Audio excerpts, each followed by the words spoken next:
speaking to us. We now move on and over to the US, and the newly released US Justice Department records have once again pushed Jeffrey Epstein's mysterious death back into the global spotlight.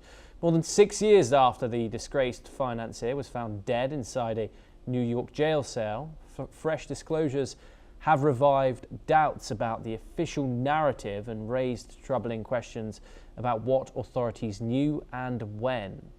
According to newly released DOJ records, a formal statement regarding Jeffrey Epstein's death was dated August the 9th, 2019, while Epstein was found unresponsive in his cell at the Metropolitan Correctional Center in Manhattan on the morning of August the 10th. The records also show previously unseen photos of Epstein's body lying on a stretcher and being attended to by medics in the immediate aftermath of his death. Meanwhile, internal prison documents also include plans and images of his cell area and the material allegedly used by Epstein to kill himself. Joining us now is Surinder Singh Lali, an international affairs expert, joining us live from New Delhi. Thank you very much for joining us here on NewsX World. It's a great pleasure to talk to you as always. Of course, Epstein's death, a highly controversial topic, many of whom doubt the official story and narrative of him taking his own life. How credible is the explanation here that these multiple safeguards failed simultaneously? We've seen, of course, a conspiracy theorist's dream of broken cameras, unattentive guards, and missed checks in this case. What are your thoughts on these new images and this new development that's come out in regards to it? Thank you, Thomas. I would just want to share a few facts and then leave it to the judgment of every individual walking this program, because there is no end to conspiracy theories. Donald Trump's name thus far has appeared 5,300 times.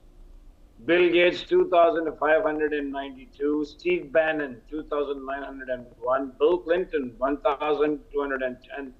Elon Musk, 1,465. And God knows how many times Putin's name. So the more, this issue is being looked into, the more deeper the mess is getting. I mean, Keir Starmer will probably lose his prime ministership, and there actually have been a few resignations in United Kingdom. So this is way more deeper, and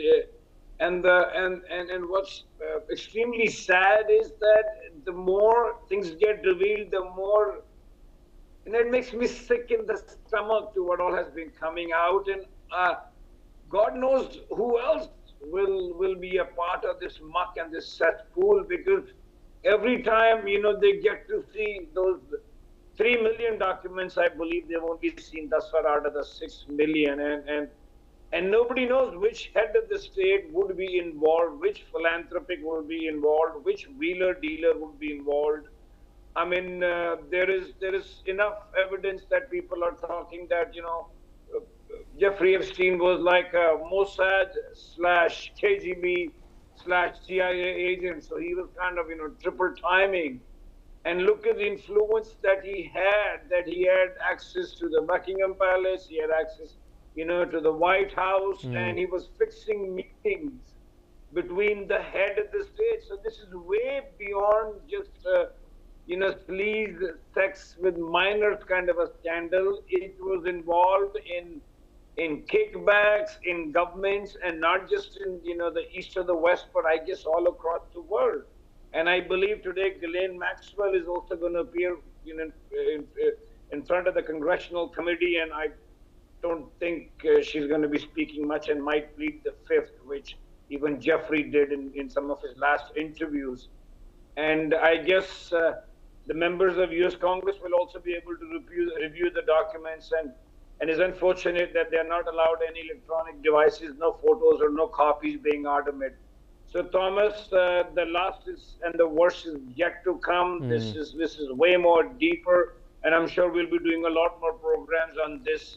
Once you start unraveling, as we say, like an onion peel, the more you unravel, the more muck that's coming out, Thomas. Indeed.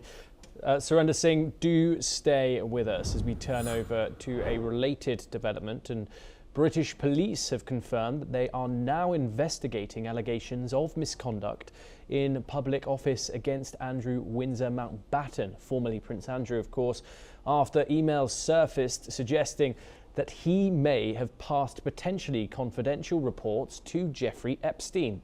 Thames Valley Police confirmed that they have received the report and are assessing the information following their established procedures.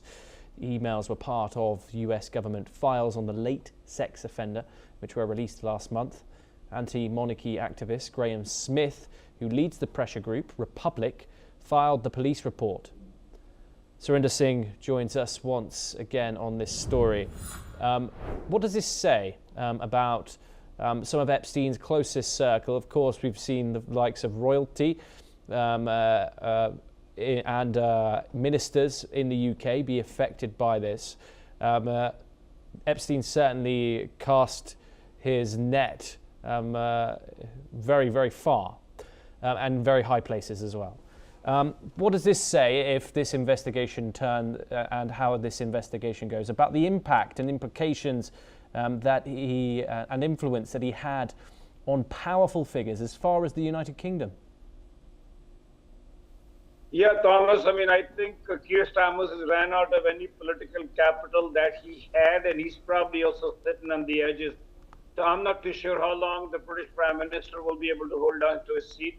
But Thomas, we'll have to understand, end of the day, it all started with Robert Maxwell. He used to live in the United Kingdom. He was in the media business, and he was kind of also, to timing, they say he was working for the MI6 as well as the Mossad. And no wonder that he was found dead in extremely mysterious circumstances, and yet he got the funeral in the state of Israel that normally what the head of the states get. And I believe there were a few head of the states there, and they in a very cryptic manner said that, he was the son of Israel and he did so much for Israel that cannot be said. So obviously, Ghislaine was in Britisher, so was Robert, and then, this unfortunate bonhomie happens. So yes, I think after Israel and Eduk Barak, if any country where Jeffrey Epstein had his own unfortunate playground, was the United Kingdom. So I think a lot of heads will roll in the United Kingdom too. But Thomas, as I said, the worst is yet to come because there are another 6 million documents. And now what's going to happen, unfortunately, is that since there are no electronic devices allowed, in the congressional exposure that they're giving to the documents. So we don't know what the truth will be because a lot of muck's going to fly, and the Pam Bondi and Todd Blanche have done everything in their power to scuttle the issue, to throw it under the carpet, because for some reason every time any reporter that does ask Donald Trump about the Epstein files, the way he gets rattled, the way he starts attacking sometimes the sex of the reporter or the way she looks or calls them piggy. So unfortunately, the way he gets rattled itself is a great, people can use their own judgment to kind of conclude that there is a lot more that's going to come out, in both with Washington and in England, a lot of heads might roll. Surinder Singh Lali, thank you so much for taking the time in speaking to us here on NewsX World. It's a great pleasure to talk to you as always. We now